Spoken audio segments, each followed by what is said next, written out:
Hello ನಮಸ್ಕಾರ, ನಾನು JP and welcome back to my YouTube channel after 5 years.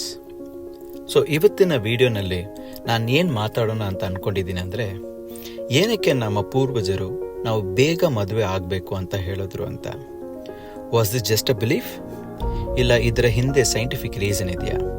Come let's decode.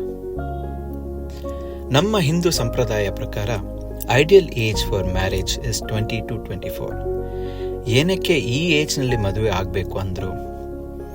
There are few reasons like flexibility to adjust your partner, healthier physical attraction, emotional and moral support, growing together, planning future together ಅಂತ ತುಂಬ reasons ಇದೆ.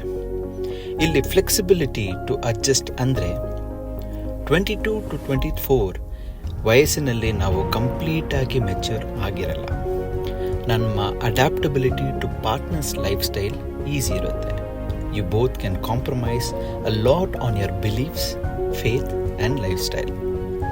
ಅದೇ ನಾವು ಒಂದು certain age ಆದಮೇಲೆ ನೀವು ತುಂಬ independent ಆಗಿ ಇದ್ದ ಮೇಲೆ ಇನ್ನೊಬ್ಬರು ನಿಮ್ಮ ಲೈಫ್ ಒಳಗೆ ಬಂದಾಗ ಅದಕ್ಕೆ ನೀವು ಅಡ್ಜಸ್ಟ್ ಮಾಡ್ಕೋಬೇಕು ಅಂದರೆ ತುಂಬ ಕಷ್ಟ ಆಗುತ್ತೆ.